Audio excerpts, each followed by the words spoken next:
Bueno, pues se ve el aforo bastante completo, con lo cual no han surgido problemas de ese tipo. Bueno, hoy tenemos con nosotros a Iñaki Fernández Redondo. Él es doctor en Historia Contemporánea por la Universidad del País Vasco y actualmente es miembro del Instituto de Historia Social Valentín Foronda, que está radicado precisamente en Vitoria. Y nos ha venido a hablar de un tema del que, bueno, formó parte de su tesis, si no me equivoco. Sí. Y es exactamente, pues, marineros de la unidad de destino en la Universal. Sabéis que luego, al final, cuando acabe su intervención, podréis intervenir si queréis, preguntar o hacer algún comentario y podemos establecer un debate. No tenemos café ni cervezas, pero bueno, como si estuviésemos en casa. Bueno, pues sin más, agradecerle a Iñaki su presencia aquí y darle la palabra. Aurrera. Arratsaldeon, buenas tardes a todos.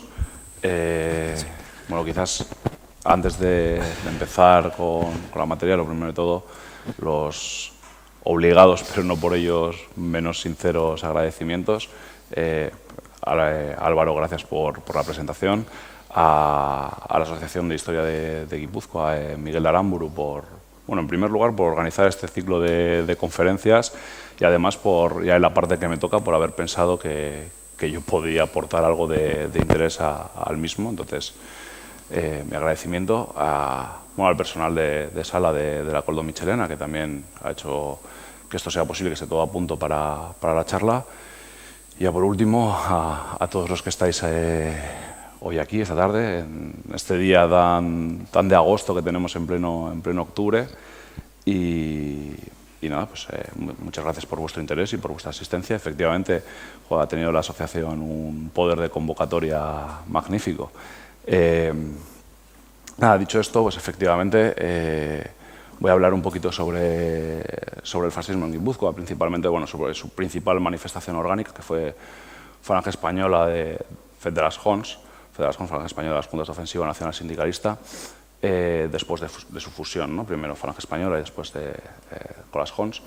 Y principalmente el tema deriva efectivamente, como ha dicho Álvaro, de mi tesis doctoral, que llevaba por título el proyecto fascista en el País Vasco, 1963-1945, que defendí ya hace unos años, en el 2019, y que estuvo dirigida por los profesores Luis Castells y Fernando Molina, y que, bueno, ya aprovecho para hacer un poco de publicidad, también ha sido publicada en 2021 por la Universidad de Valencia, y bajo el título del Fascismo Vasco en la institucionalización del régimen franquista. Es una adaptación, está un poco abreviada, y bueno, que está disponible por si a alguien le interesa. Pues siempre está bien que se venda algún libro. Y bueno, dicho este primer paréntesis, esta primera disquisición, ya entrando un poco en lo que es en materia, quizás lo primero que cabría preguntarse es ¿qué es el fascismo? Que al final es el objeto de la charla, el objeto de estudio que he abordado en mi tesis y en mis investigaciones. Y bueno, lo primero que cabría señalar al respecto es que no existe un consenso académico firme. La intuición, ¿no? Lo primero que piensas es que es evidente lo que es, pero a la hora de definirlo, lo cierto es que los especialistas no se han puesto al tanto. Desde las definiciones que están construidas en negativo, señalando sus antis, más que las cosas que propone, ¿no? Pues el antiliberalismo, el antimarxismo, el antidemocratismo, anticapitalismo, diversas afirmaciones en negativo, a otras afirmaciones que desde el ámbito anglosajón y partiendo del término que para ellos tiene una ligera connotación diferente a la nuestra, ¿no? De modernismo, que en el ámbito hispanoparlante está mucho más ligado al terreno de la literatura y de la crítica literaria, mientras que en el mundo anglosajón ese es un término mucho más amplio que hace referencia al conjunto de movimientos artísticos, literarios, pictóricos, escultóricos, no sé qué, pero también en el ámbito político, que en el último tercio del 19 y sobre todo en las primeras décadas del 20 iniciaron un proceso de búsqueda de alternativas de nuevos vocabularios para hacer frente a lo que en aquel momento los coetáneos percibían como una situación de decadencia de las sociedades occidentales. En cualquier caso, hay una serie de características que son comunes a todas las definiciones, ¿no? Efectivamente, y por simplificar y no entretenerme mucho más, se trata de un movimiento político, ha aparecido durante el primer tercio del siglo XX en Europa. Concretamente, bueno, su primer lugar de aparición, o por lo menos el primer lugar donde tomará el poder, que será en Italia, es un movimiento de corte ultranacionalista,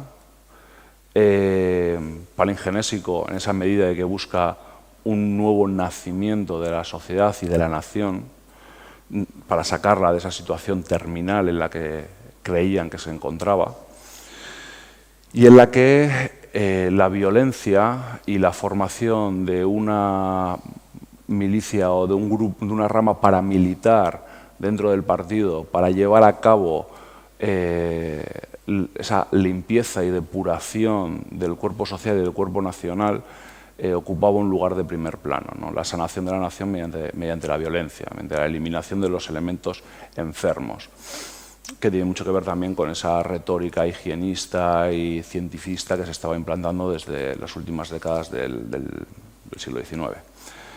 En ese sentido, a pesar de que el primer lugar donde vamos a ver aparecer, también está íntimamente, precisamente en Italia, es el primer lugar donde vamos a aparecer, está íntimamente ligada también con la experiencia de la Primera Guerra Mundial, algo que para el caso español resulta marginal, pero que ni tanto en Italia como en Alemania ocupará un eje central de sus discursos, ¿no? Como decía Mussolini, la aristocracia delle trincee, la aristocracia de las trincheras, que son aquellos los combatientes que con su sacrificio y el derrame de su sangre en el campo de batalla habían posibilitado el renacimiento, el revertimiento de la nación, y se habían ganado con ello el derecho y el deber de regir los destinos del país.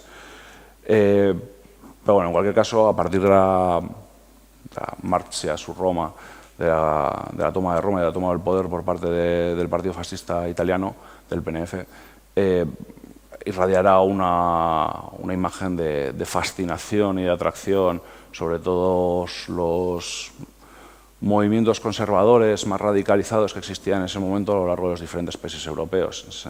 Y así España no será una excepción, y ya a lo largo de la década de los 20 encontraremos los primeros ejemplos de partidos o de agrupaciones, más que partidos, fascistas o protofascistas, ¿no? Especialmente en Cataluña, con la traza, la camisa negra. Hay pequeños grupúsculos que apenas tendrán importancia, y no será ya hasta el 31, de la mano de Ramiro Ledesma Ramos, que se fundará las Jons en Valladolid. Y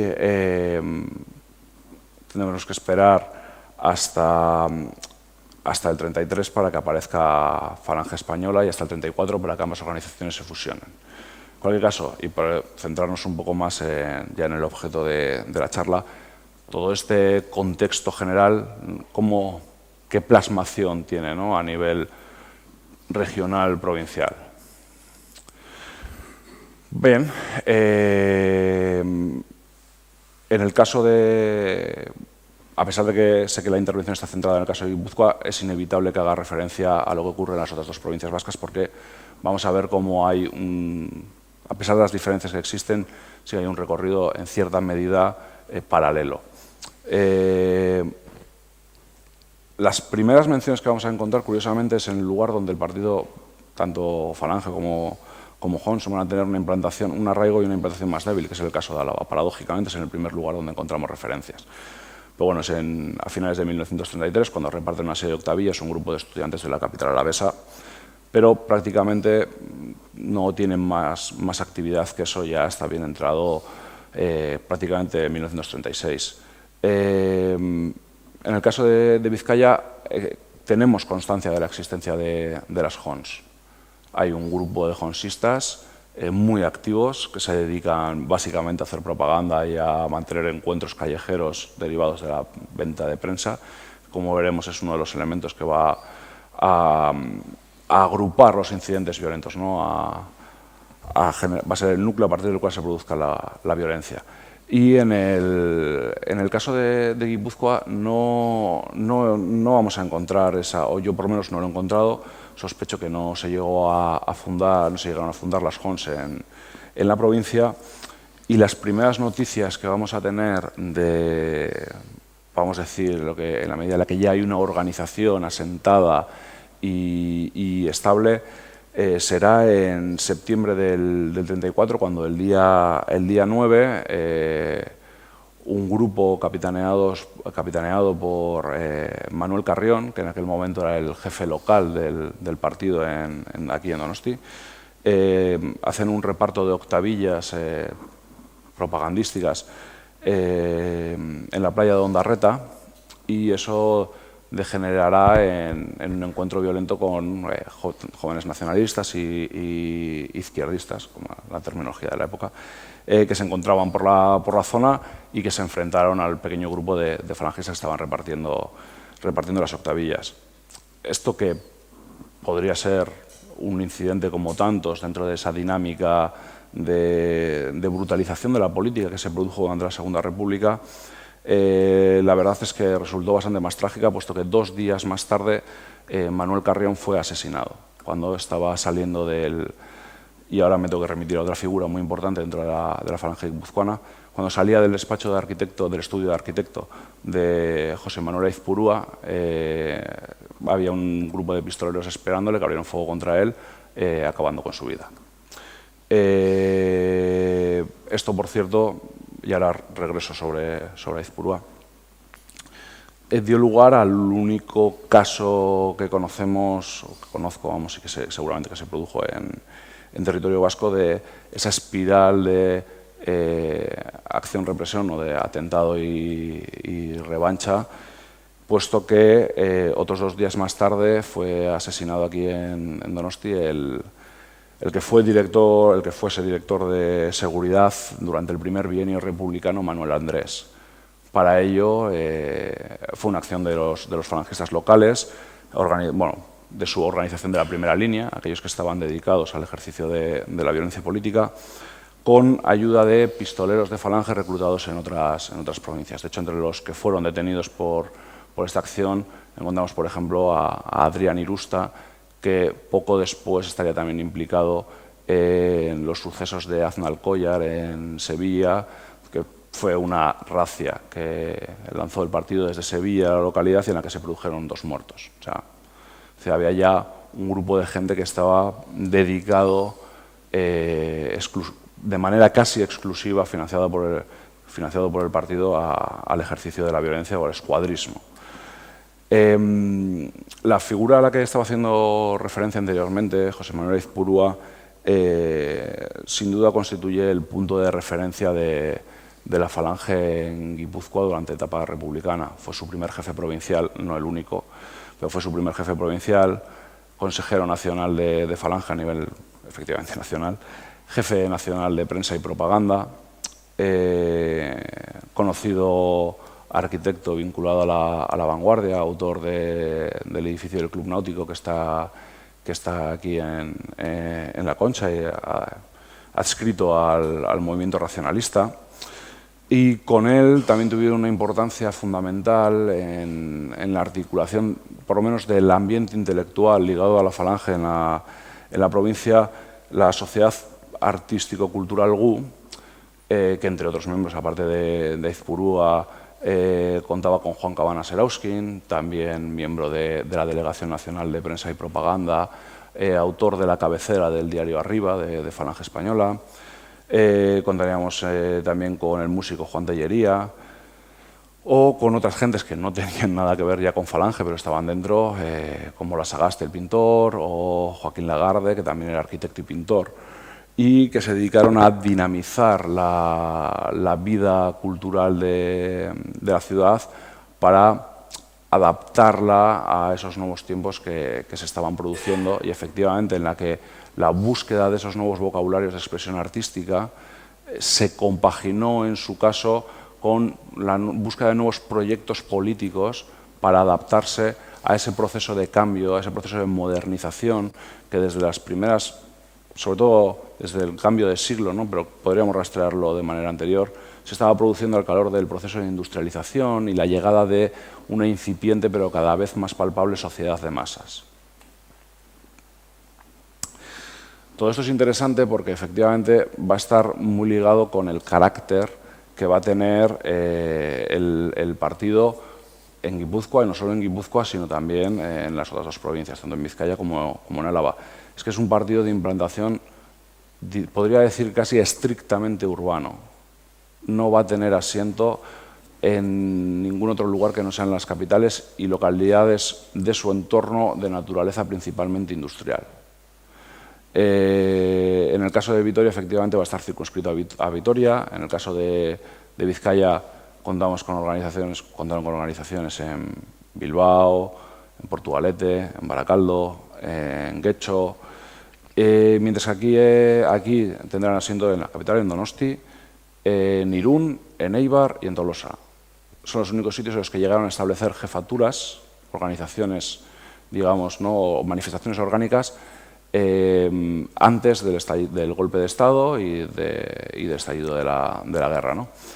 Había presencia en otras localidades, como Cegama, o Hernani o Segura, pero se trataban de grupos aislados de militantes.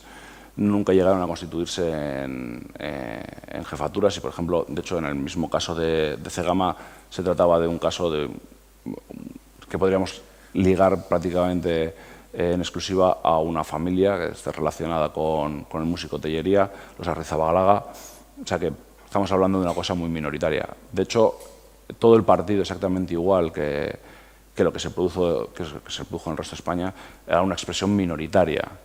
Falange Española nunca tuvo un gran arraigo ni una gran implantación en ninguna parte. Estamos hablando de un partido marginal dentro del sistema de partidos de la Segunda República Española. Tanto es así que el número de militantes del que podemos hablar para el caso de Guipúzcoa es, con anterioridad nuevamente al golpe de Estado, de entre 150 y 175 militantes. Número verdaderamente exiguo. Y en el caso de Vizcaya, que era ligeramente superior, podremos hablar de unos 175 o 200 militantes. Sigue siendo un número prácticamente insignificante.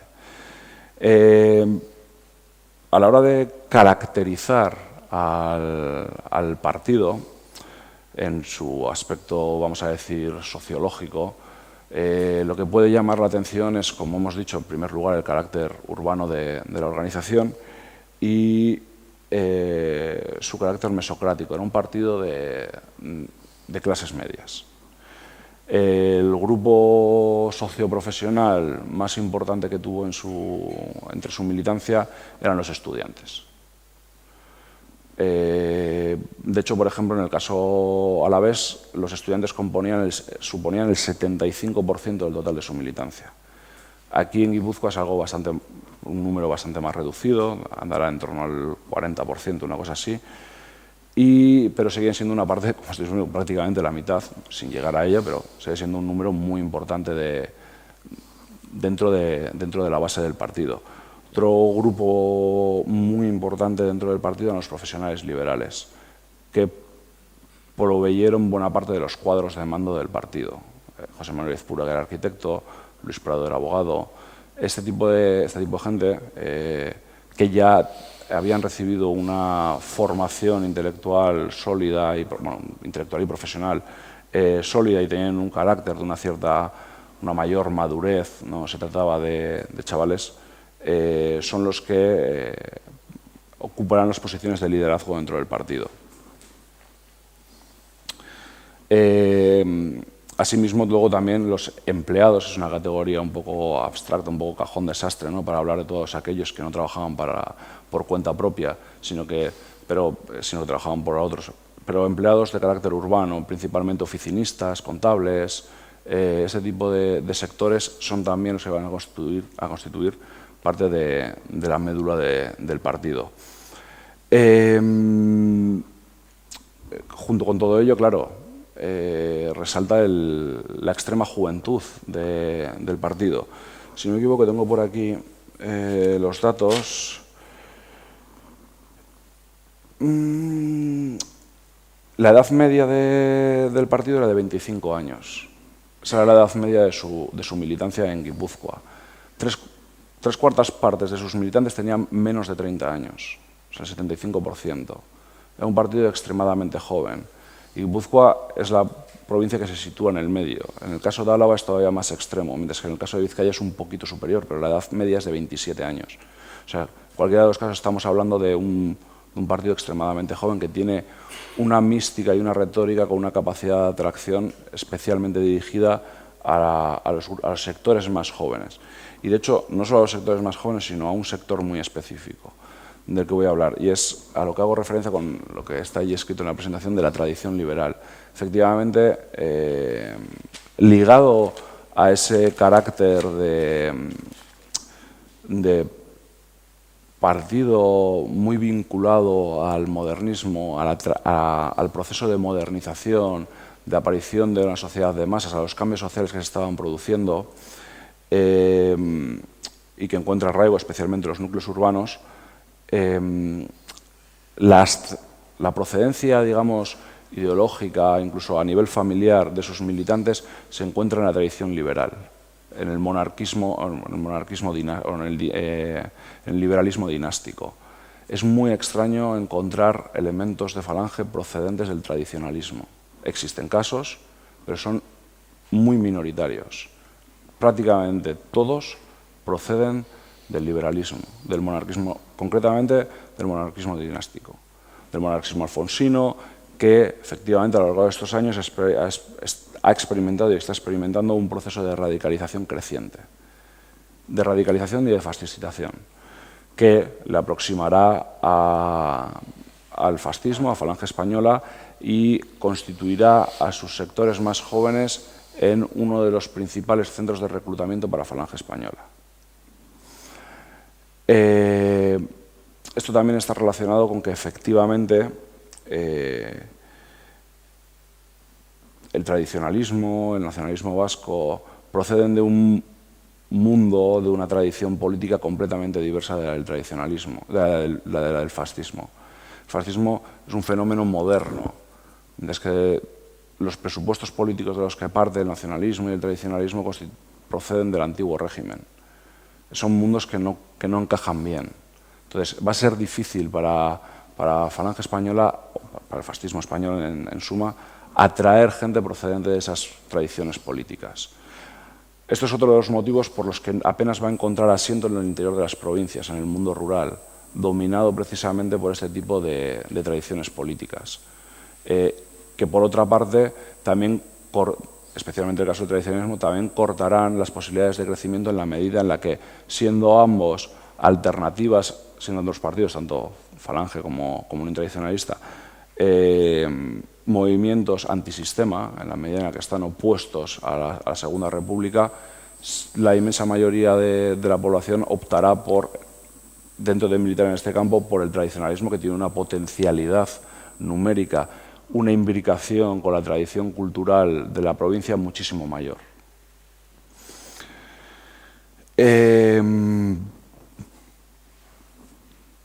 Todo lo que estaba señalando nos lleva efectivamente a plantearnos que existieron dos modelos de implantación de Falange en el caso del País Vasco, ¿no?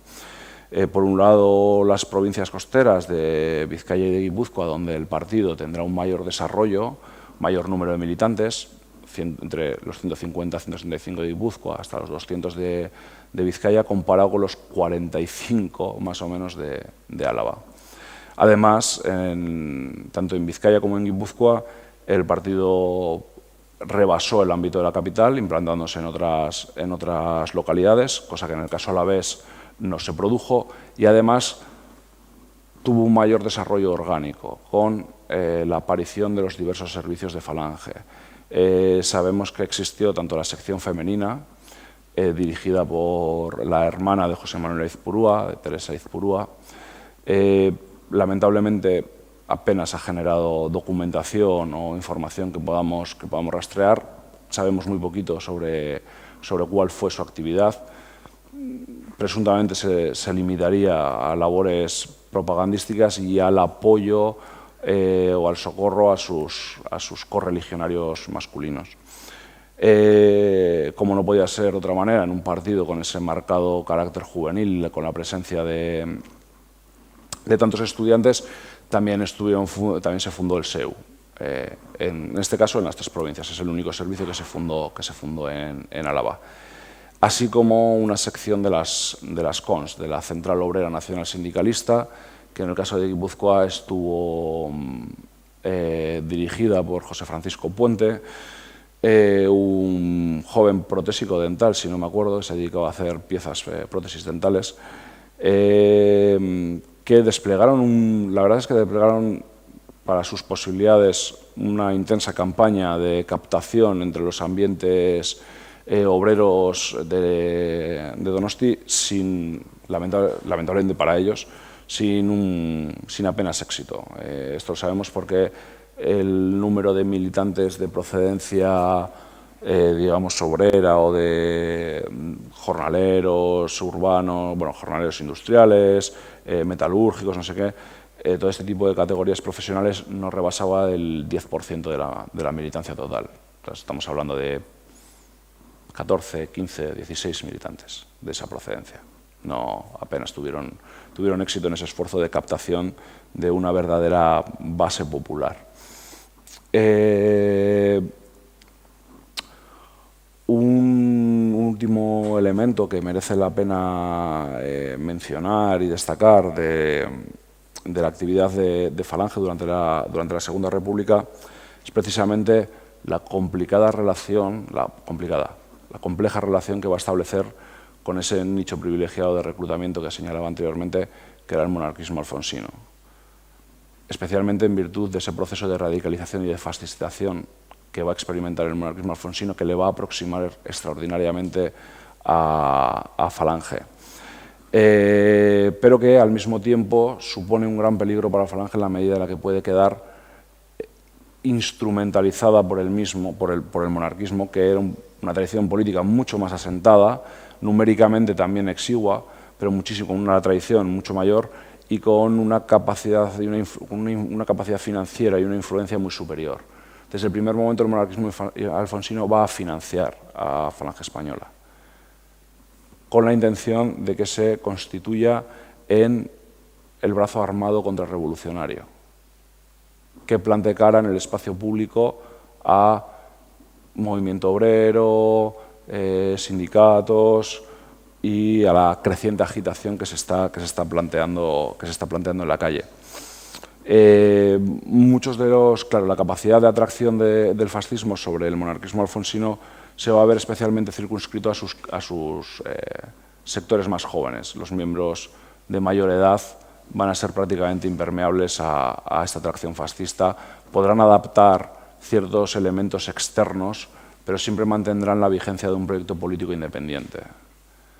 En el caso de Guipúzcoa no fue una dinámica tan intensa como en el caso de Vizcaya, donde en torno a Bilbao se produjo una intensa dinámica de cooperación, no exclusión, ¿no?, pero sí distanciamiento entre el monarquismo y Falange, en la medida de colaboración en las elecciones del 36, cesión de locales, financiación, elementos de la élite económica bilbaína que tratarán de auparse a determinados cargos dirigentes dentro de la Falange vizcaína. Y efectivamente habrá también, de la misma manera que determinadas partes del monarquismo, habrá un temor a ser absorbidos dentro de esa ola fascista que estaba comenzando a proceder, que se estaba comenzando a gestar. Dentro de Falange habrá efectivamente ese temor a ser fagocitados o a ser instrumentalizados como un simple brazo armado.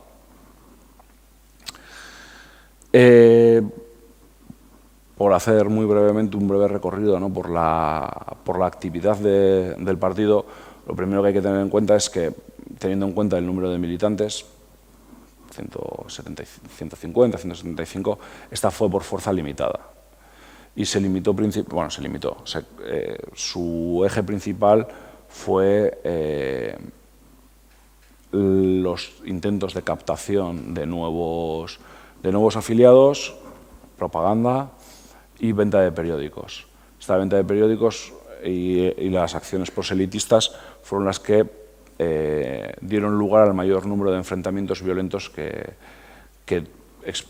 experimentó, ¿no? que produjo el partido. En ese sentido, es interesante señalar que la contribución a la degradación del orden público por parte de Falange en la Segunda República fue relativamente importante, de acuerdo a su limitado número de militantes, fue importante, pero en el conjunto de los años de la Segunda República es muy limitada. Estamos hablando de una serie de incidentes que podemos contar, pues, igual con los dedos de las dos manos, no, pero casi. En la provincia donde esta dinámica fue más intensa fue precisamente aquí, en Guipúzcoa. Ya he mencionado el asesinato de Manuel Carrión, la contestación o la respuesta con el asesinato de Manuel Andrés, pero es que posteriormente, en julio del 36, durante los funerales que se celebraron con motivo de la muerte de José Calvo Sotelo, que se celebraron en la iglesia del Buen Pastor, a la salida, cuando estaban todos los falangistas y también buena parte de ese grupo de monárquicos autoritarios con el brazo alzado, cantando el Cara al Sol al paso de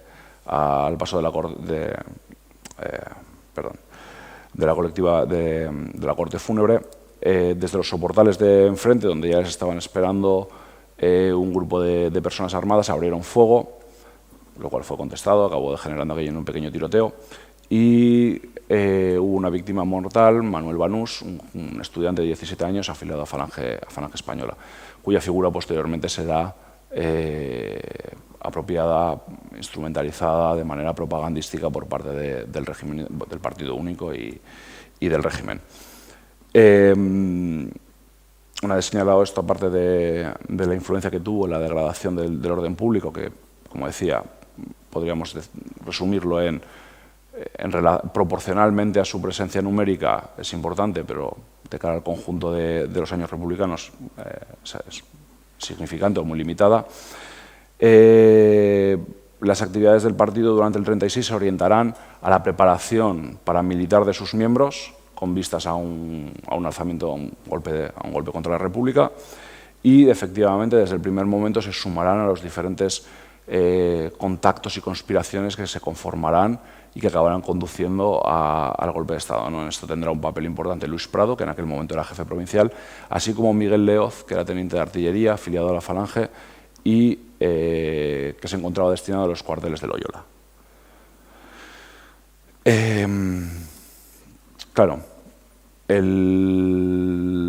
esto no es en lo que hace, perdonad, que esto no lo había dicho antes, he estructurado la intervención, lógicamente, en base al eje cronológico, lo he dividido en los periodos más evidentes, ¿no? Segunda República, Guerra Civil y franquismo.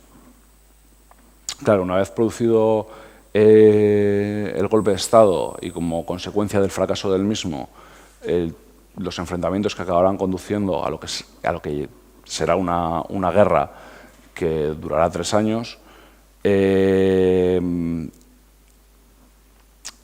las provincias de Vizcaya y Guipúzcoa permanecerán en territorio leal a la República.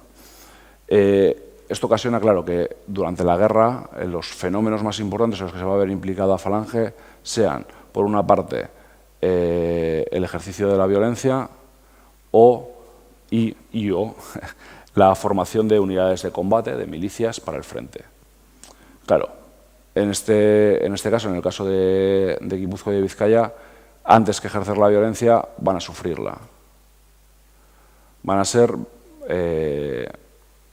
en el caso guipuzcoano especialmente, víctimas privilegiadas, unos blancos predilectos de la violencia desatada en la zona republicana, que se explicará por diversas cuestiones. En primer lugar, por el derrumbe o desmoronamiento del aparato represivo del Estado, de los medios de control del orden público del Estado y de la aparición de grupos armados formados por milicianos, miembros de partidos y otros sectores de ciudadanos que, además de contrarrestar el golpe de Estado que dan en el caso de Guipúzcoa, con acto de sublevación, la sublevación en los cuarteles de Loyola,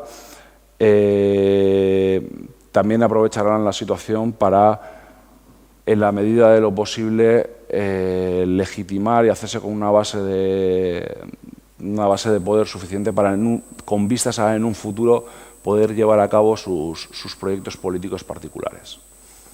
Claro, ante la ausencia de un monopolio del uso de la fuerza por parte del Estado, serán estos grupos los que apliquen la violencia.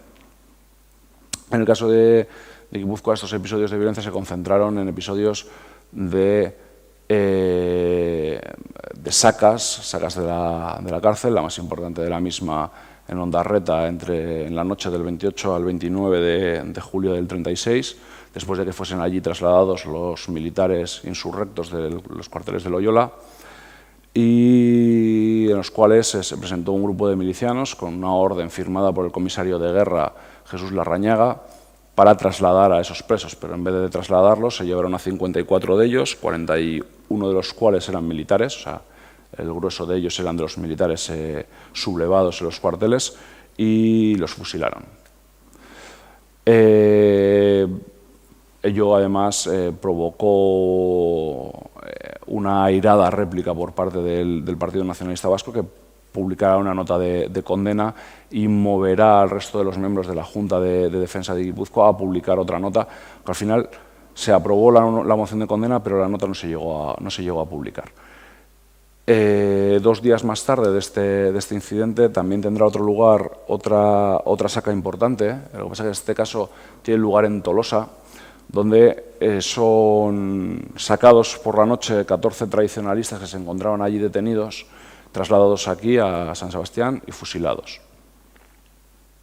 En este caso, este episodio está relacionado con la existencia de 2 comités en la localidad: un comité del Frente Popular, que agrupaba a todas las fuerzas, y un comité revolucionario, que agrupaba a los sectores, efectivamente, más revolucionarios del Partido Socialista, y que, ante lo que consideraban como inacción y excesiva clemencia del comité del Frente Popular, decidieron dar una especie de minigolpe de Estado dentro de la localidad, hacerse con el control de las armas, es decir, los medios para contrarrestar el golpe de Estado, plantar cara a los insurrectos y, además, convertirse ellos en el único grupo armado de la localidad, ¿no?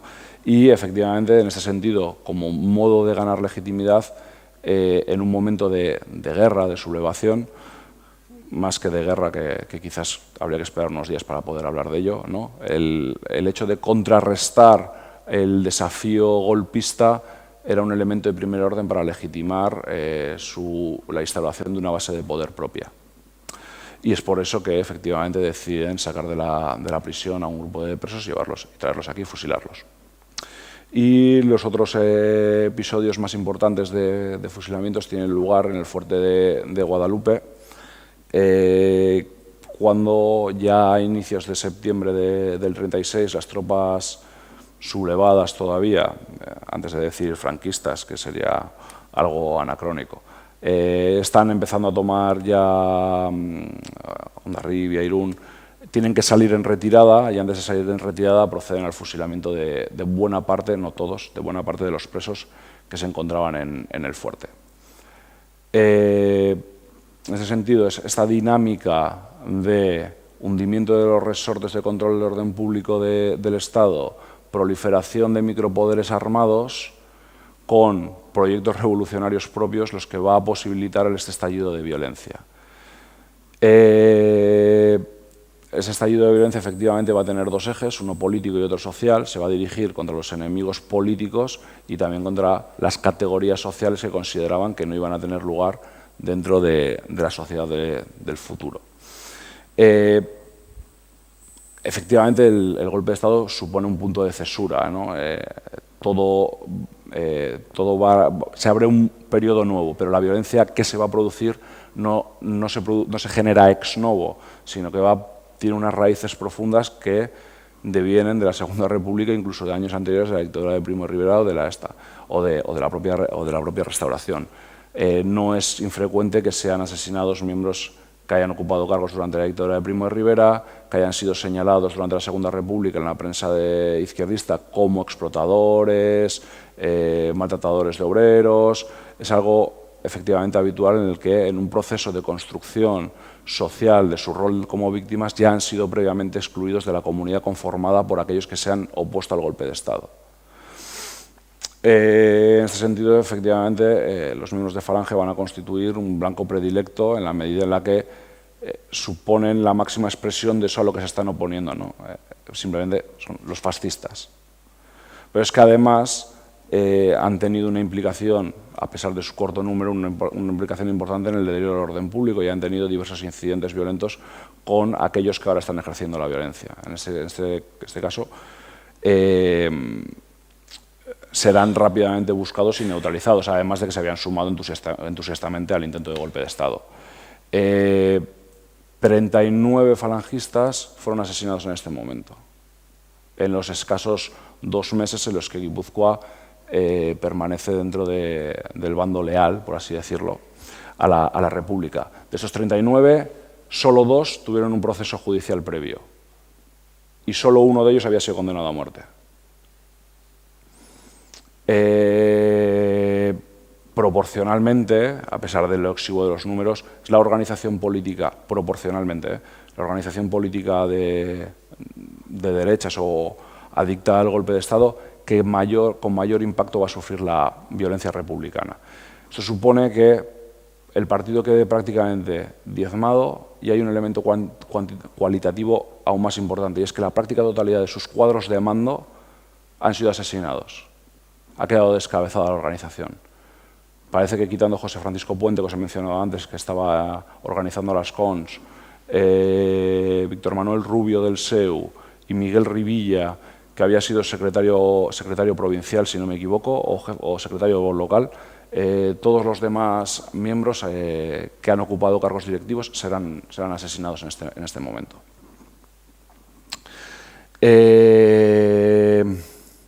Claro, esto va a tener una incidencia muy importante en la capacidad del partido para actuar, al menos durante los primeros momentos después de la conquista de la provincia por parte de las tropas sublevadas, ¿no?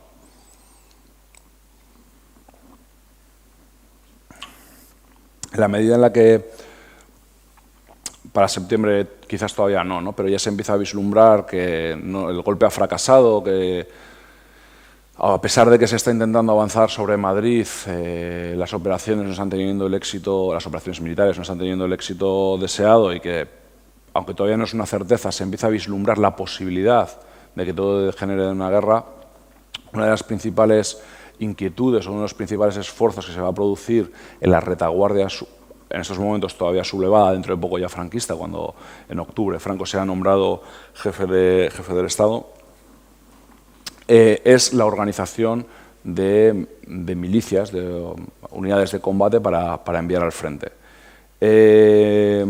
Debido a lo que acabo de señalar, ¿no?, de la práctica desarticulación del partido durante los meses que nos encontramos bajo autoridad republicana, aunque, bueno, como hemos visto, el Estado republicano tenía una capacidad de influencia limitada, pero bueno, en cualquier caso,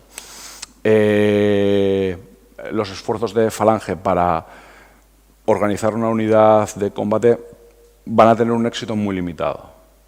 En primer lugar, se tiene que recurrir a traer jerarquías, cuadros de mando de la Falange navarra para reconstruir la Falange guipuzcoana. En este sentido, José Moreno, que había sido jefe provincial de Navarra, será el que ahora sea jefe provincial de Navarra y Vascongadas.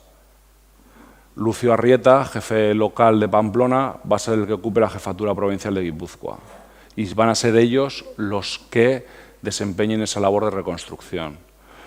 Claro, la formación de unidades de combate es algo que urge y hay que hacer prácticamente ya desde el momento de la toma de la provincia, con los con las capacidades limitadas que tenía el partido en esos momentos, se optó por una salida de compromiso que fue nombrar, si no me equivoco, el 19 de septiembre, me puede bailar la fecha, al teniente coronel de infantería Sagardía, jefe de milicias de Falange, y que él organizase una unidad de combate que es la única que no va a tener la adscripción provincial guipuzcoana. O sea, en el caso de Vizcaya sí se formará una bandera de Falange de Vizcaya. En el caso de Álava se organizaron 3 centurias de Falange de Álava. En el caso de Guipúzcoa nunca se va a llegar a formar una unidad de combate que tenga la adscripción geográfica de Guipúzcoa, sino que ese intento de hacerlo se quedará en la columna Sagardía, que oficialmente tendrá la adscripción de 5ª y 6ª bandera de Falange de Burgos, porque Burgos va a ser el destino donde van a ir a combatir y porque no va a estar conformada en exclusiva por voluntarios guipuzcoanos, sino que va a ser una amalgama de voluntarios navarros, voluntarios riojanos y voluntarios burgaleses. Este era el grado de incapacidad del partido para poder organizar una unidad de combate en las mismas condiciones que el resto de provincias. Respecto al reclutamiento que lleva a cabo, también podemos hacer algunos comentarios, ¿no?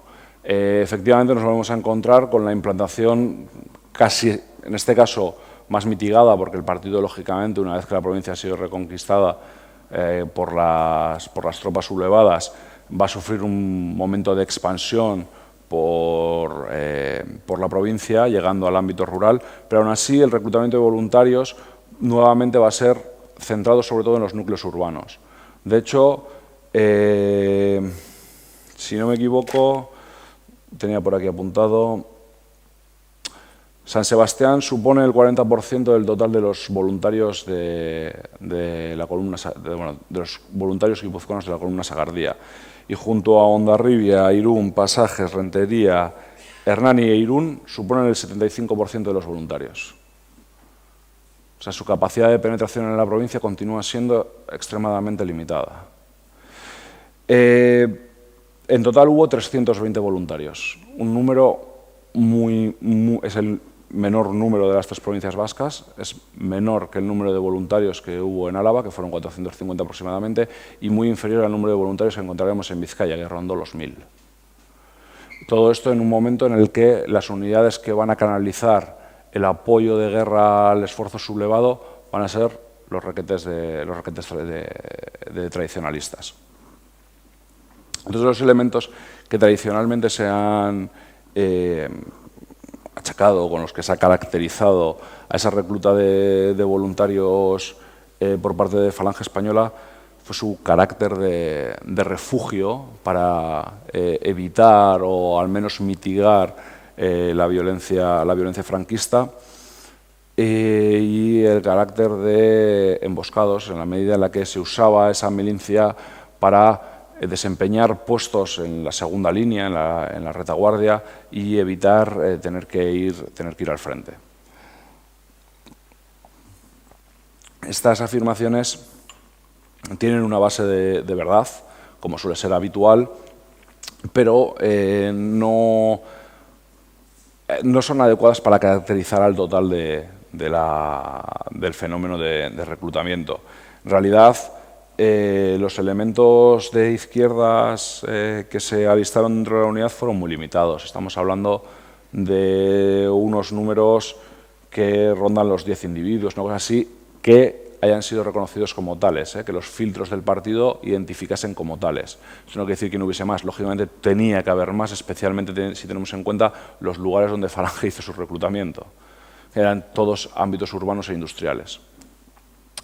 Pero, en cualquier caso, seguramente sería un elemento muy minoritario. El grueso, el 65% de todos aquellos para los que tenemos datos serán catalogados de falangistas o derechistas a secas, sin una militancia, pero de esa orientación política. Eso deja un estrecho margen para, además si tenemos en cuenta que muchos de los que no tenemos datos no tenían una militancia política previa, que era el caso más común y que no se mencionaba en la documentación. Entonces, que deja un estrecho margen para aquellos procedentes de opciones políticas contrarias al golpe de Estado y a los sublevados. Efectivamente hubo casos, y esto también depende mucho de las dinámicas locales y de los casos locales. Si descendemos a un sitio en concreto es posible encontrar casos de este tipo, pero no parece, al menos la documentación no permite extrapolarlo como una dinámica de carácter general. Y del mismo modo ocurre con el caso de su carácter de emboscados. Más de la mitad de los miembros de la falange de etapa republicana fueron al frente. No aprovecharon sus cargos para quedarse en la retaguardia. Es más, muchos de ellos renunciaron a los mismos, caso de José Francisco Puente, que en esos momentos era concejal del ayuntamiento y pidió licencia para poder ir al frente, y así tantos otros. Mientras que efectivamente los escasos casos que hubo fueron magnificados por la propaganda contraria al partido, porque como veremos efectivamente en estos momentos se empezarán a producir los primeros conflictos con el resto de fuerzas que se habían sumado al golpe de Estado, y creaban una mala prensa en torno a ellos y se magnificaron con ese propósito. Y es que efectivamente durante estos momentos es cuando se empiezan a producir los primeros incidentes de la pugna de poder que se produjo en el interior de la coalición contrarrevolucionaria que se había sublevado contra la República, ¿no? De hecho, la imagen tradicional que se suele tener del régimen franquista suele ser como la de un bloque monolítico perfectamente jerarquizado y que caminan todos a una, cuando la realidad era más bien todo lo contrario. Y necesitaron de ser, como veremos, disciplinados para que esa unidad se convirtiese en realidad y operativa. De hecho, durante estos momentos eran habituales los conflictos con el tradicionalismo, derivado de la competición por el reclutamiento para las unidades del frente, pero también con las autoridades militares de la provincia. Pero vean, en este momento el gobernador militar de la provincia, Arturo Cebrián, no recuerdo ahora exactamente el cargo que tenía, no sé si era de caballería,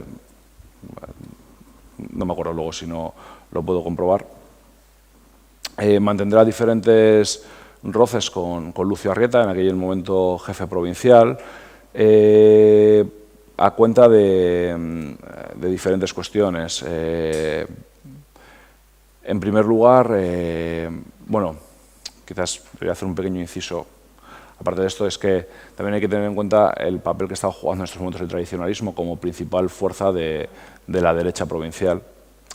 Y que en virtud de su potencialidad numérica y de ser el principal elemento, el principal grupo que estaba proveyendo de unidades de combate para el frente, se constituyó prácticamente durante unas semanas en el poder rector de la provincia. La Junta Carlista de Guerra de Guipúzcoa, liderada por en aquel momento alcalde de Tolosa, Fidel Azurza, va a gestionar o va a constituirse prácticamente en un protoestado, cobrando impuestos, pagando los haberes de los requetés, procediendo al nombramiento de los ayuntamientos cuando estos eran tomados por las fuerzas sublevadas, y con motivo de la muerte del pretendiente carlista Alfonso Carlos, si no me equivoco, a finales, en empiezas ya del octubre del 36, en el Palacio de la Diputación, que había sido prácticamente absorbida por la Junta Carlista de Guerra, se ondeará la bandera nacional a media asta, en señal de solidaridad, lo cual será aprovechado por el gobernador militar para destituir a Fidel Azurza como presidente de la Diputación. Y el resto de miembros de la Diputación dimitirán en señal de solidaridad. Pero esto lo que nos estaba mostrando es efectivamente esa pugna de los militares por imponer su autoridad y cómo en este momento, a una dimensión simbólica, el reconocimiento de una autoridad o legitimidad que no descansase en el brazo de los militares, sino en una dinastía al trono de España, no era excesivamente bien aceptada por las autoridades militares. Otros incidentes tienen que ver con el control de los medios disponibles en la retaguardia, discusiones en torno a la disponibilidad de coches para el uso de la jefatura provincial o para el gobierno militar, gestión de espacios, el Hotel Correo, que actuaba como cuartel para la policía de Falange y que al mismo tiempo también quiere ser ocupado por los militares, que Cebrián hizo prender todos los objetos que allí se encontrasen y los trasladasen a diferentes dependencias militares, lo cual no sentó nada bien en la jefatura provincial de Falange, porque no habían contado no se lo habían notificado previamente y no habían contado con su aprobación. Y bueno, todos ellos acaban culminando a finales en octubre, si no me equivoco, a cuenta de uno de esos incidentes que tampoco tenía mayor importancia, con la orden de Cebrián del encarcelamiento de Arrieta y su procesamiento por rebeldía. Algo que motivó que José Moreno, como jefe provincial, como jefe regional, elevase un telegrama de protesta al alto mando militar y todo acabase con solo unos días, el olvido de ese procesamiento por rebeldía, unos simples días de encarcelamiento para Lucio Arrieta y el posterior cese de Cebrián como gobernador militar y sustitución por Alfonso Velarde. Pero en cualquier caso, las disposiciones que había tomado Cebrián llegaron a efecto. Es decir, siempre se reafirmó la autoridad militar por encima de la autoridad política.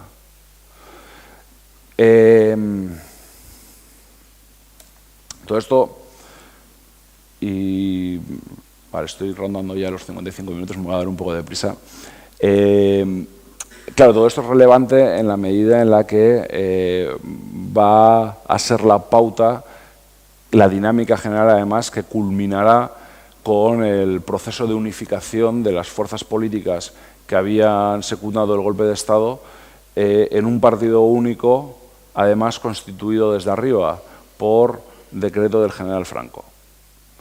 Es importante también que previamente ya, en septiembre del 36, si no me equivoco, el día 22, la Junta Central de Guerra carlista, bajo la autoridad de Manuel Falconde, publicó un decreto para crear una escuela de oficiales para los tercios carlistas, lo cual además publicó con la forma de un real decreto, amparándose en una supuesta legitimidad de la dinastía carlista. Esto rápidamente fue contrarrestado por los militares. En este momento, además, pocos días antes de que Franco fuese nombrado jefe del Estado, pero se moverán rápidamente para desmentir, dejar sin efecto ese decreto y amenazar a Falcón de darle efectivamente dos posibilidades, la de exiliarse a Portugal o ser procesado por rebeldía, a lo cual, de una manera bastante inteligente, decidió irse a Portugal. Y pocos días después, si no me equivoco, el 30 de septiembre, fue decretada la militarización de todas las milicias y su sujeción al Código de Justicia Militar. Ese es el primero de los pasos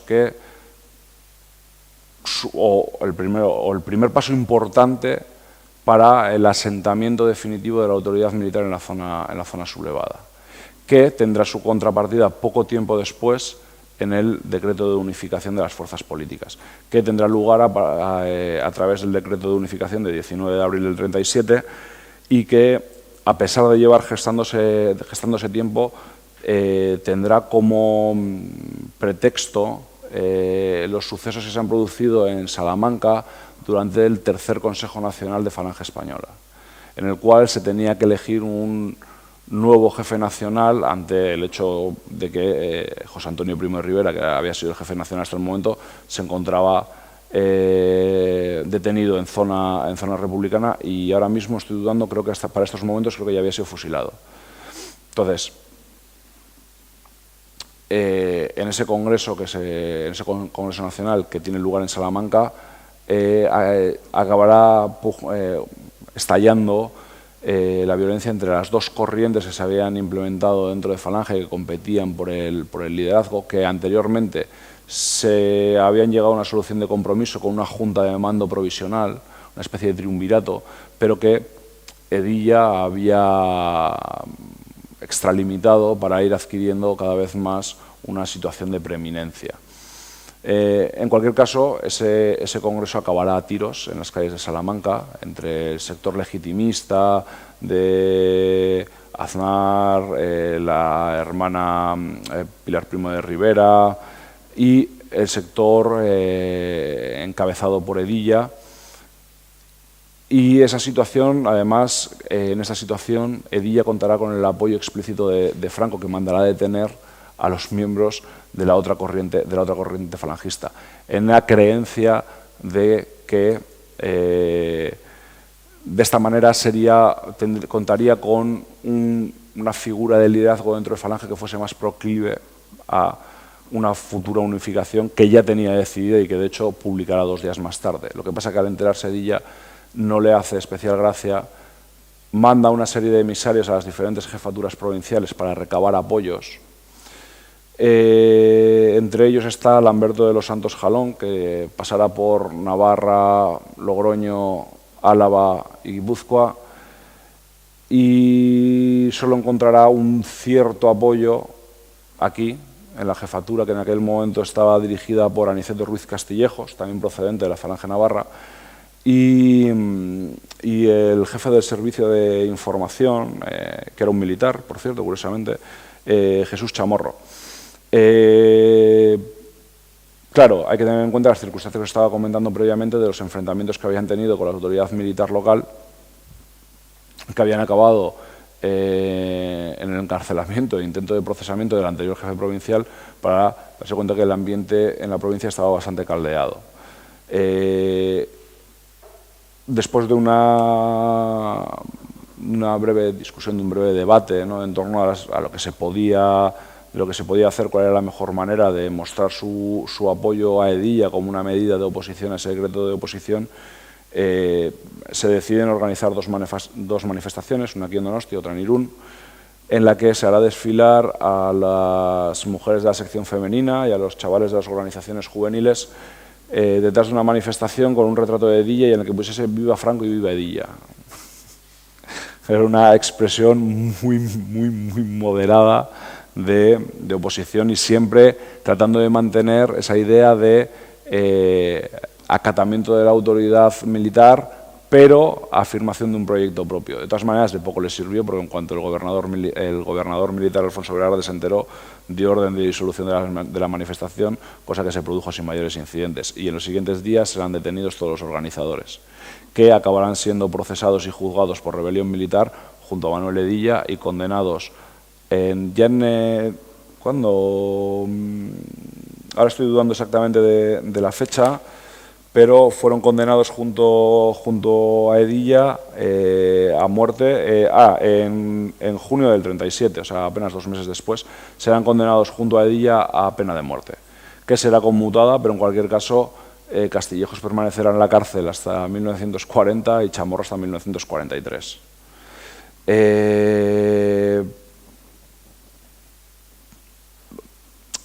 Todo esto es la expresión de, digamos, una cierta oposición al decreto de unificación más llamativa o más visual que se produjo en la provincia. No fue la única. Sabemos que posteriormente hubo pequeños grupúsculos organizados en torno a las siglas FEA, Falange Española Auténtica, que trataron de organizar algún pequeño espacio de oposición sin apenas éxito ni repercusión. En ese sentido fue algo minoritario.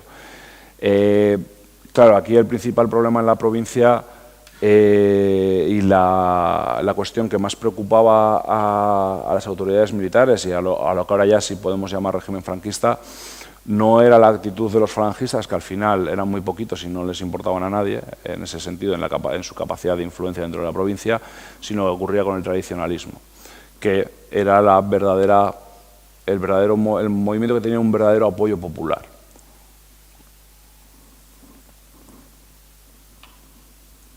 De hecho, resumiendo todo mucho, la dinámica principal en la que podemos caracterizar el proceso de institucionalización de la dictadura en la provincia es el del eje inclusión-exclusión del tradicionalismo, ¿no? En un primer momento, hasta 1943, se desplegará una política de atracción de las bases carlistas con el diseño de una política basada en tres ejes. En primer lugar, la permisividad con las expresiones de, siempre que fuesen moderadas y dentro de unos cauces, de una cierta disidencia o particularismo carlista. La cesión del diseño de la política simbólica del régimen, siempre la predominancia del elemento carlista y de la simbología carlista en los actos, y la permisividad para con los espacios de sociabilidad política propios del tradicionalismo.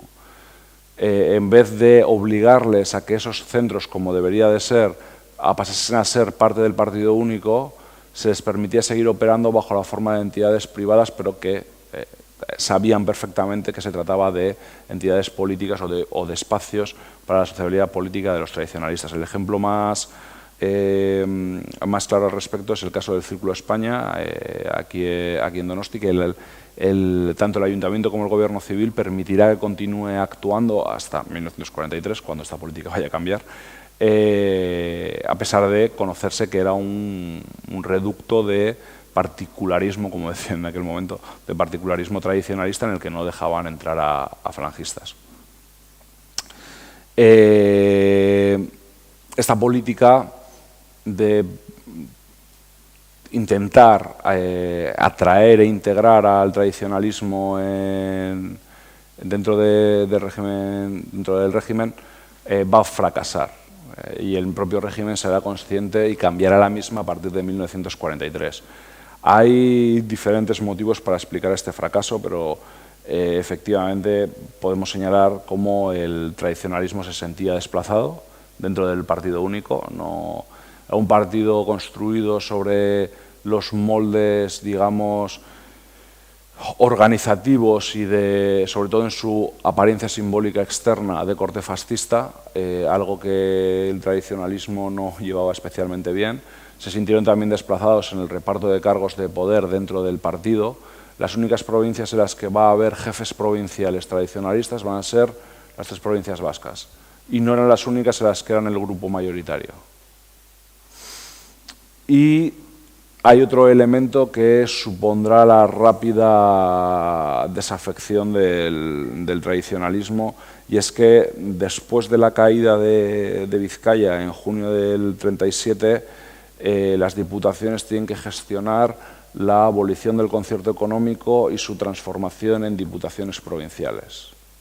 Algo que para el tradicionalismo será percibido como un injusto agravio.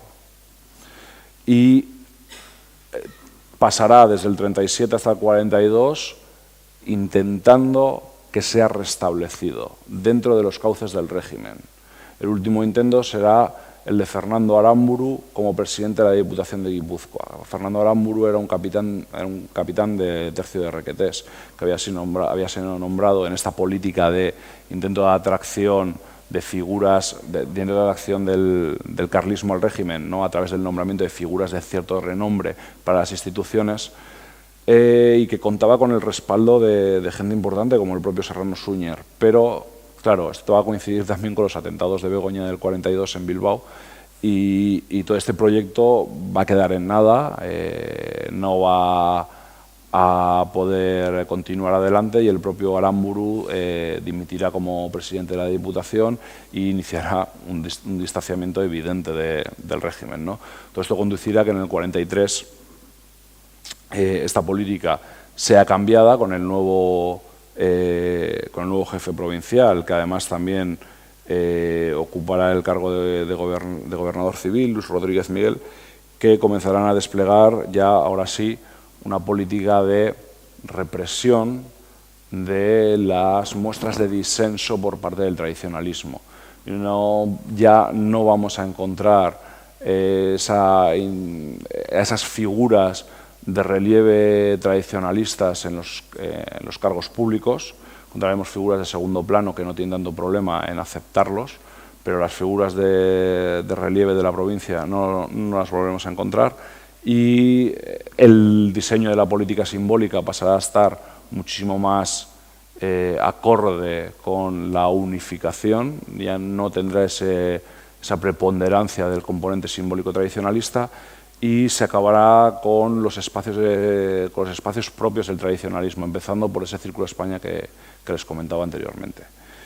Y bueno, en lo que hace al tradicionalismo, quizás al franquismo, perdón, los elementos sobre los que merecería la pena hablar, o las principales debates historiográficos que se han organizado al calor del primer franquismo, constituirían, pues, en primer lugar, si el personal político que va a desempeñar los cargos de poder o de gestión pública dentro del régimen suponen una continuidad con las experiencias previas, especialmente con la dictadura de Primo de Rivera, o suponen la entrada de hombres nuevos forjados durante la guerra o en el propio partido único. Pasa que efectivamente este momento es demasiado temprano, mi investigación llega hasta 1945, para poder hablar de la creación de una clase política nueva, ¿no? Y lo que se percibe efectivamente es cómo en los primeros momentos, 36, 37, 38, a lo que se recurre es a aquellos elementos que ya se habían distinguido durante los últimos años de la Restauración, durante la dictadura de Primo de Rivera o en la oposición al régimen franquista. En ese sentido, hasta podríamos hablar con muchos matices de una cierta continuidad en la experiencia dictatorial. Muchos de los elementos, muchas de las personas que van a desempeñar cargos en las instituciones habrán sido diputados provinciales, alcaldes, habrán formado parte del Somatén, habrán desempeñado cargos en la Unión Patriótica. Entonces, es un elemento de continuidad muy importante, que, en cualquier caso, sí que es cierto que a partir del 45 y especialmente ya a partir del 51, pero por un mero hecho biológico, en el sentido de que la gente de la dictadura de Primo de Rivera, de las últimas décadas de la Restauración, ya no está para estar desempeñando cargos. Entonces, hay que recurrir a una nueva clase política que efectivamente serán excombatientes y aquella formada en el interior del partido único. Y bueno, una última cuestión que ya es un debate añejo y inconcluso y que nunca va a tener solución, pues es una cuestión más de interpretación que de meros hechos, es sobre la naturaleza del régimen franquista, en tanto que dictadura fascista o dictadura autoritaria o altamente fascistizada. En realidad, teniendo en cuenta que ya llevo una hora y 10, que me parece ya hasta excesivo para la capacidad de atención, en vez de ponerme a desgranar el debate y todo esto, me voy a limitar a dar mi opinión, y con esto ya, ahora sí ya acabó. Y es que yo, viendo el recorrido, ¿no?, viendo los acontecimientos, creo que la dictadura no podemos clasificarla como fascista en la medida en la que el elemento fascista era minoritario. No fue el autor del golpe de Estado. El golpe de Estado estuvo siempre en manos de los militares. Ellos siempre mantuvieron la autoridad dentro de la zona sublevada. Nunca se produjo, a diferencia de Italia o de Alemania, una conquista del Estado por parte del partido único, o sea, por parte del partido, sino que fue el Estado el que se incautó del partido y lo convirtió en una herramienta más de control social. Y el componente, incluso dentro del propio personal político que va a desempeñar los cargos durante el propio régimen, es que el personal de procedencia fascista, o incluso aunque no procediesen de ello, pero que pudiésemos catalogarlos como adscritos a esa línea, van a ser siempre minoritarios.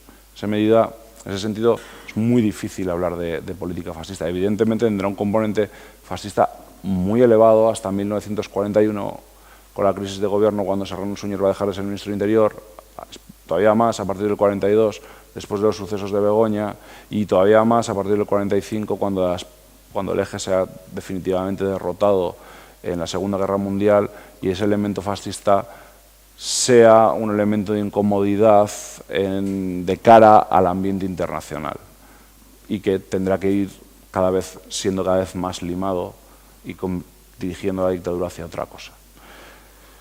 Y creo que con esto ya está bien, creo que ya os he aburrido bastante. Así que, por mí, lo dejamos aquí.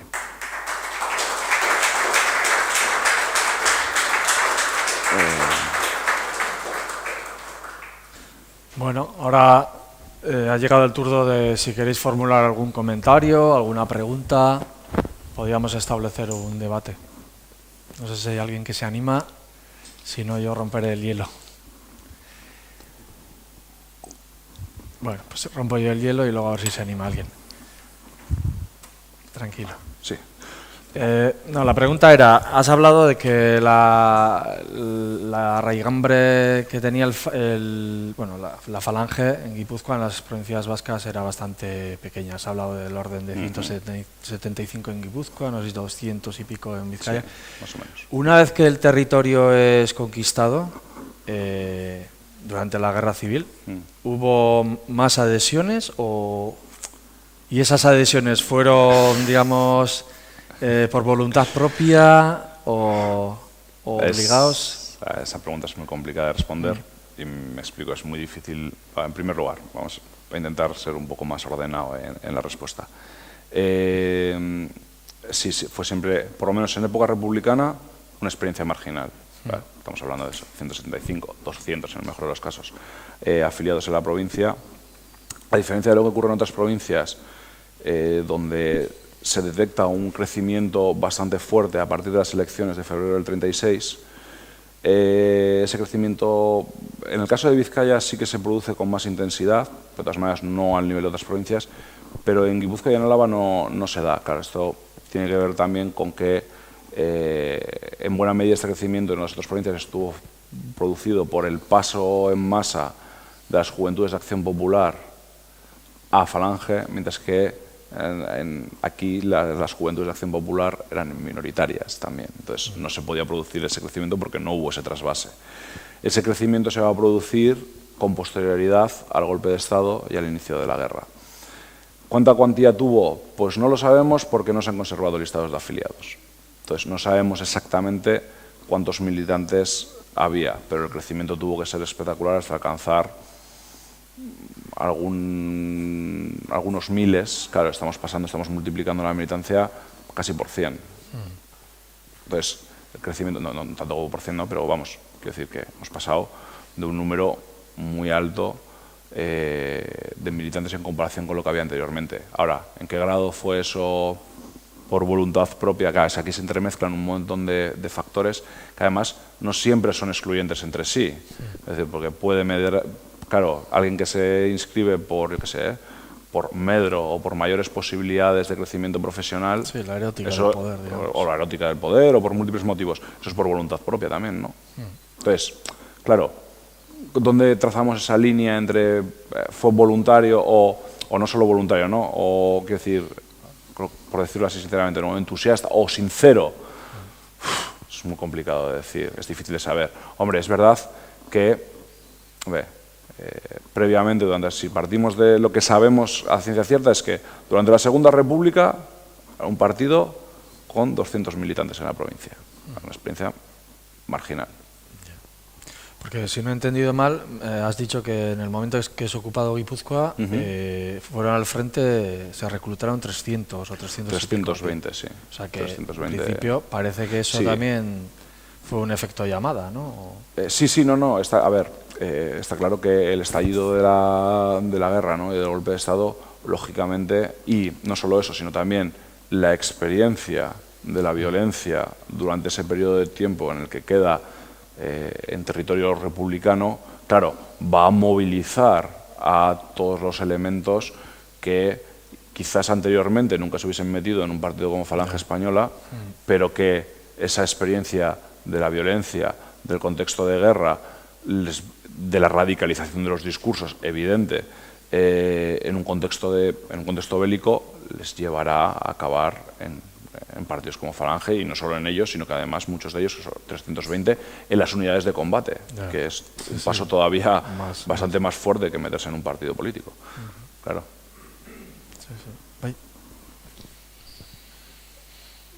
Hay una teoría de que el fascismo es el último recurso del capital cuando las lleva de perder.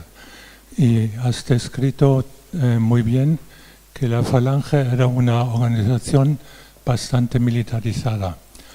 Quisiera saber si hay datos sobre si la Falange ha actuado aquí contra huelgas o contra líderes o lideresas sindicalistas, o se enfocaron contra los rojos, pero no contra los rojos económicos.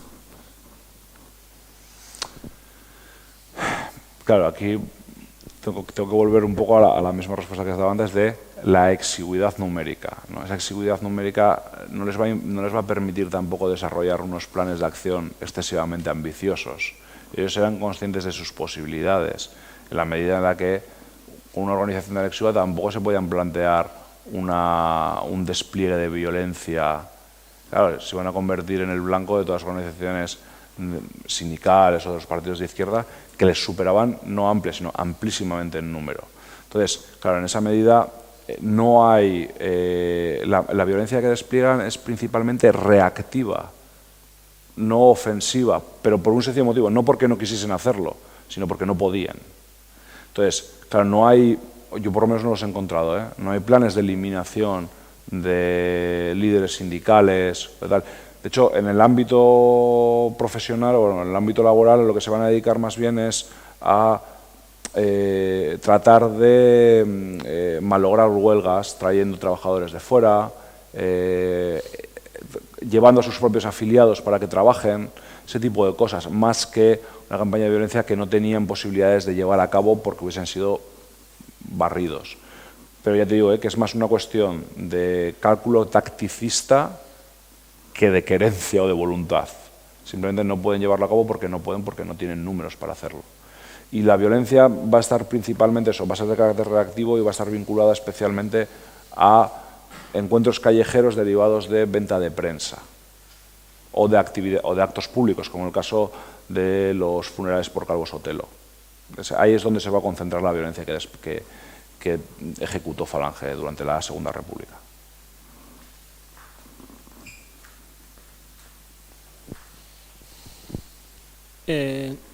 Como planteamiento teórico, partiendo de que el nazifascismo es estatalista y el socialismo, comunismo es estatalista, ¿cuáles son similitudes y diferencias desde el punto de vista teórico? Es una pregunta amplia. A ver, en primer lugar, una diferencia fundamental es el ultranacionalismo fascista. Algo que entra en abierta confrontación con el carácter, por lo menos, presumiblemente internacionalista del movimiento socialista y del movimiento comunista. Esa es la primera de las primeras diferencias. También hay diferencias, por ejemplo, en la concepción de la violencia, que no estoy diciendo que ni que el socialismo ni que el comunismo no ejerciese la violencia, pero la violencia era un instrumento, una herramienta para conseguir un fin, mientras en el caso del fascismo la violencia formaba parte de su propia doctrina y suponía el acabado, o sea, la expresión más acabada de su propia naturaleza, en la medida en la que era una negación de la racionalidad y del liberalismo que existía previamente, ¿no? Frente al acuerdo y al diálogo, la violencia y la imposición, y constituía no solo un elemento para realizar la necesaria limpieza del cuerpo nacional, sino que suponía un elemento creador, ¿no? Para poder, primero tienes que derribar lo anterior, pero es que además suponía el continuo estado de movilización de la nación. Entonces, ahí también hay una diferencia. Tenemos el carácter ultranacionalista, la violencia, y luego también su orientamiento hacia el mercado también es diferente. Al menos hasta donde yo sé, no soy un experto exactamente en la economía la economía durante la dictadura del régimen nacionalsocialista en Alemania, ni durante la guerra, el cual rigen unas lógicas diferentes. Pero en cualquier caso, y pese a la supeditación del esfuerzo económico al interés bélico de la nación, ya antes de la propia guerra, sigue habiendo un respeto de la economía de mercado, mientras que en la Unión Soviética eso no existe. Que también tiene matices, con los procesos de colectivización, que en algún momento se detiene, se permite un cierto mercado interno, no sé qué, pero bueno, en cualquier caso es muchísimo más limitado. Hay una comprensión diferente de esa economía, lo que pasa que de esa economía de mercado. Lo que pasa que en los regímenes fascistas es verdad que será supeditada la libre iniciativa al interés nacional de una manera férrea, pero no se acabará con esa economía de mercado. Y una cosa que nunca he entendido es por qué se llama a los que se autodenominan liberales. Liberales, si teóricamente liberal sería que la ciudadanía se organizase libremente y no que unos pocos organicen la ciudadanía, que es lo que hacen los que se llaman liberales. A ver, bueno, es que no es mi campo de especialidad, nos estamos saliendo un poco de la materia, pero bueno, liberalismo en realidad viene de libertad. Efectivamente, deberíamos de diferenciar también liberalismo económico de liberalismo político. La articulación del liberalismo político también hay que tener en cuenta las posibilidades de la época en la que aparece, y la plasmación que va a recibir va a ser la de los regímenes parlamentarios representativos, en la que supuestamente los ciudadanos, a través de su voto, designan una serie de representantes que son la expresión de esa voluntad popular.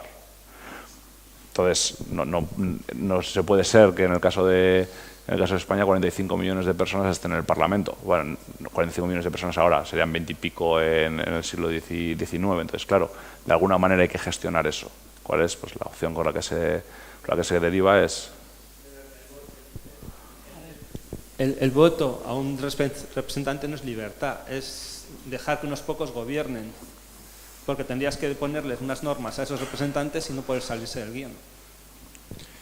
Hombre, es más un concepto económico, ¿no? De Sí, libertad de mercado. Sobre todo si para la libertad de mercado hace falta un espadón, pues ponemos un espadón. El liberalismo ha estado, digamos, apoyando lo que en su momento mejor le viniese. De hecho, la dicta blanda tuvo el apoyo de las principales familias económicas españolas, aparte de la corona. O sea, quiero decir que el liberalismo es un concepto más económico, más que político, que luego pues, bueno, plantea amoldar el sistema económico a esa libertad de mercado. Además, básicamente. Claro, estamos hablando de libertad frente a la acción del Estado, en término anglosajón, el reconocimiento de derechos individuales, la posibilidad, efectivamente, de la libertad de la libre iniciativa económica.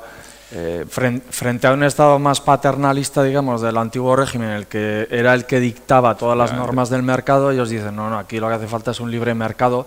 Claro, el problema es cuando eso se desmanda y necesitan orden, paz y orden, que al final el liberalismo lo que quiere también es para poder actuar y que haya una base y una protección del mercado. Sí, sería como un eje entre la autoridad del Estado, de la organización social pertinente. No podemos llamar tampoco exactamente Estado a lo del antiguo régimen, ¿no? Pero bueno, el equivalente a la autoridad estatal y la libertad individual, pues en el liberalismo supuestamente prima la libertad individual respecto a la de la autoridad estatal. Pero bueno, todo esto son filosofía política de la que yo no soy experto y que tampoco me siento con mucha capacidad de hablar más allá de esto, que seguro que algún experto ya me daría bien por lo que he dicho. Pero bueno. ¿Tenéis conocimiento de quintocolumnismo dentro de Falange en la época del 35-36? Quinta columna. De lo que existe constancia es de los... Claro, ya a partir de febrero del 36, de las elecciones y de la degradación de la situación del orden público a nivel nacional, lo que hay son infiltración de informadores dentro del partido, pero de informadores de la policía. Que generan dentro de Falange y de otros partidos, pero en el caso de Falange hay infiltración que van a generar una serie de informes sobre la actividad del partido que se pasarán a las comisarías o a la Dirección General de Seguridad para tener controlado al mismo. ¿Y infiltración de falangistas dentro de los sindicatos? Hay intentos de ello también, al menos durante la Segunda República. Yo creo que esto es anterior, pero son también rápidamente localizados, no son intentos que duren mucho, pero sí hay intentos de infiltración, ¿no? de gente que se afilia dentro de un sindicato, pero pertenece de manera más o menos encubierta a Falange y trata de pasar información al respecto. Sí hay algún caso, pero claro, yo por transmisión oral no tengo, por supuesto, no tengo pruebas. Se comentaba que estaban en todas las manifestaciones laborales, en todas las actividades, y cuando los detenían, el carnet de la CNT, si lo ponías al trasluz, se veía el yugo y las flechas. Puede ser. No tenía esa referencia. Es transmisión oral, ¿eh? Pero sí, en época republicana sí que hay algún caso. Yo creo que en Guipúzcoa, estoy pensando ahora, había un joven, no sé si se llamaba Carmelo, porque se apellidaba Aldaco y efectivamente trató de infiltrarse. Yo no me acuerdo si fuera en la UGT, creo que era en la Unión General de Trabajadores, trató de infiltrar, pero bueno, fue rápidamente identificado. Entonces, bueno, este es uno de los casos que creo que queda constancia de la documentación. No sería el único, pero de lo que tengo dudas es de que efectivamente consiguieran acceso a una información demasiado importante.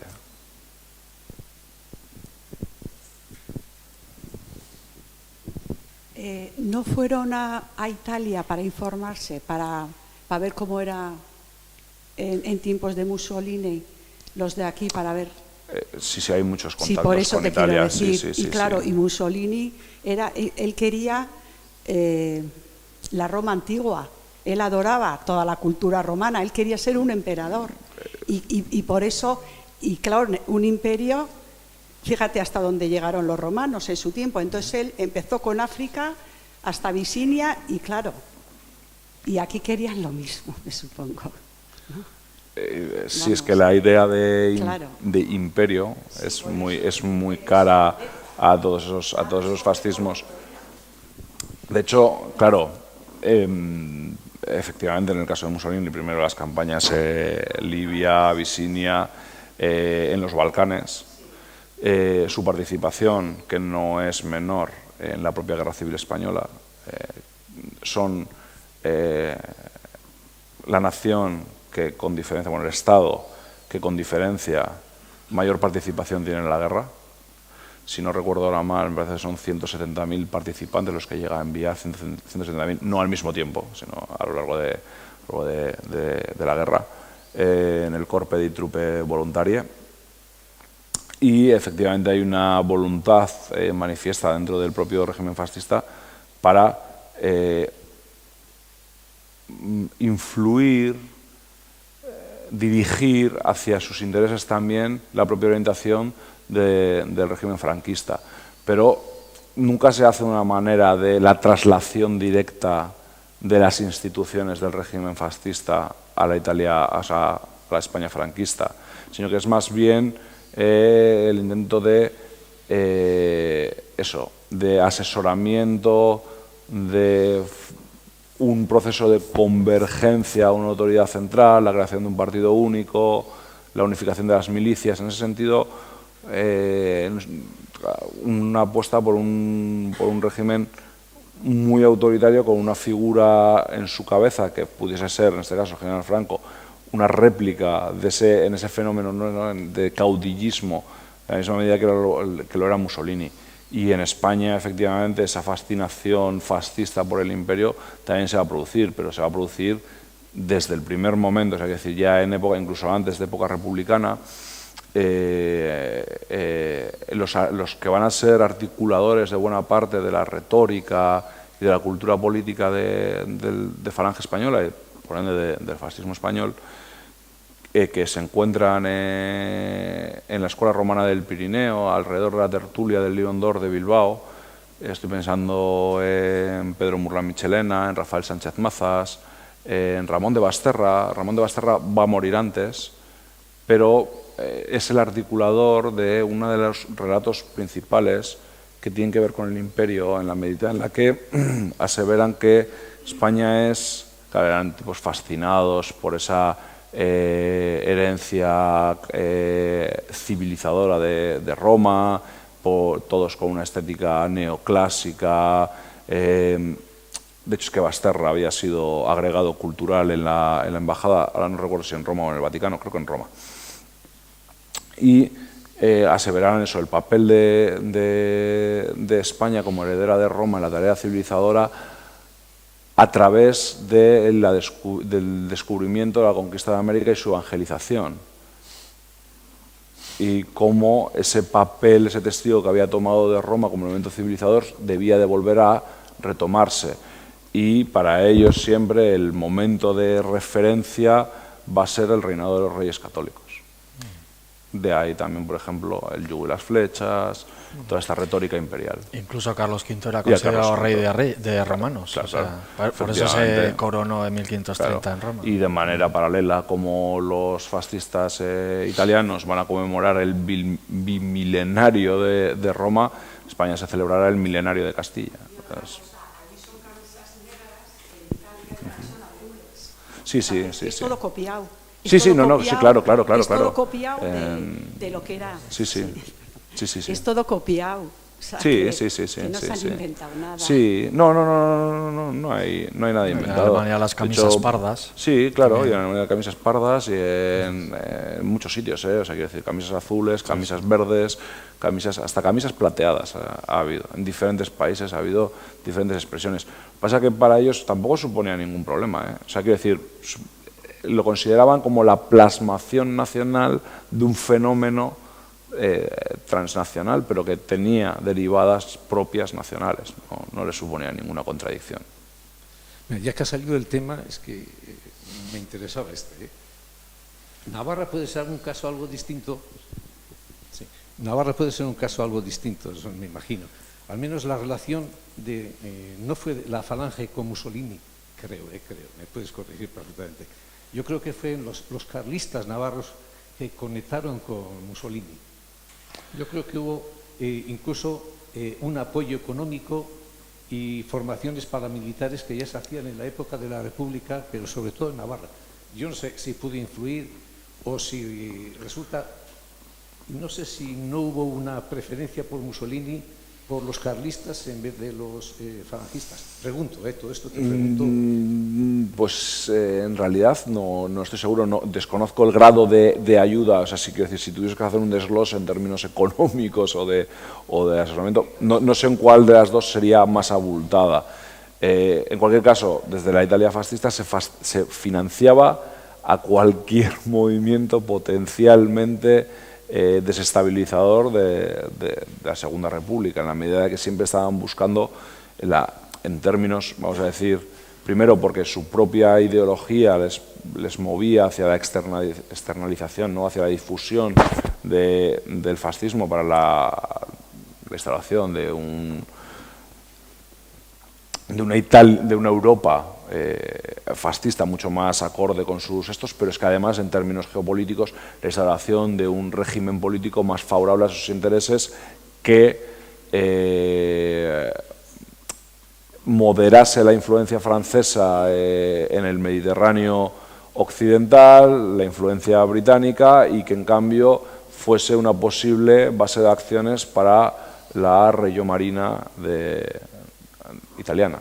Entonces, claro, es que cualquier régimen, cualquier partido político o movimiento político que pudiese desestabilizar a la Segunda República, régimen democrático y declaradamente antifascista en la medida que estaba gobernada por un frente popular, era favorable a los intereses italianos. Entonces, que financiaban a cualquiera. Un apéndice respecto a lo que ha preguntado. Hay el historiador muy de UPN que ahora no me viene a la cabeza, y su padre fue a la Italia fascista a formarse militarmente. Sí, no, hay múltiples intercambios económicos, pero también de experiencias. Hay mucha gente que va a pasar diferentes etapas, y algo que también será importante durante el propio periodo franquista. Efectivamente, hay expediciones para ver cómo funcionan los organismos de encuadramiento de mujeres, para funcionar los organismos de encuadramiento de juventudes, para el Instituto Nacional de Industria. Hay un continuo intercambio de experiencias con la Italia fascista, que supone el punto de referimiento principal para el fascismo español, muy por encima del caso alemán. De todas maneras, los carlistas llevaban haciendo ejercicios militares prácticamente desde la Segunda Guerra Carlista, ¿no? La gamazada. Estaban, nunca habían abandonado su pretensión. Por eso. Yo, una última cuestión, si tenemos tiempo, ¿no? Unos cuantos minutitos. De esos cuadros que aparecen ya una vez se instala el franquismo, ¿qué continuidad tuvieron? ¿Realmente luego esos cuadros guipuzcoanos o vizcaínos falangistas tuvieron presencia en las instituciones locales o territoriales, en las diputaciones o como delegados del partido único? ¿Hubo realmente o fueron asimilados completamente? Eso depende mucho de los individuos. La mayoría de ellos tuvieron un recorrido cortito. Las instituciones fueron depurados. Es raro que duren, claro, y además, más en este caso, los tradicionalistas que están con anterioridad al 43, que ellos mismos de manera voluntaria en la mayoría de los casos se distancian del régimen, no van a tener una proyección posterior.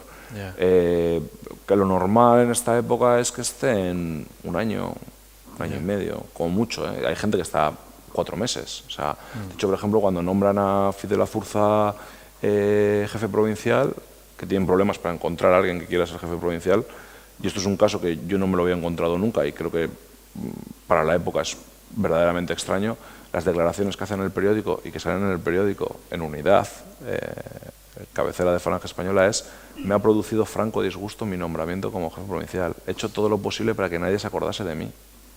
Entonces, esto no se ve, nadie dice esto en la prensa del régimen, pero pues es que no querían ser. Entonces, claro, esta gente evidentemente no va a tener un recorrido posterior, pero porque ellos mismos se alejan del régimen. En cambio, hay otras figuras, y ahora estoy pensando sobre todo más en el caso vizcaíno, donde van a tener proyección a nivel nacional. Areilza, Oriol, Lequerica, son gente que ocupan puestos de primer nivel. Entonces, claro, es que depende mucho del individuo. Ahora, a nivel provincial, los cargos duran poquito. No sé, 1 año y medio, 2 años. Pagoaga en el ayuntamiento de aquí de Donosti está varios años, pero es un caso excepcional. Es que la mayoría está pues, 1 año y medio, poco más. Bueno, pues muchas gracias. Gracias por a vosotros la por las intervención. preguntas.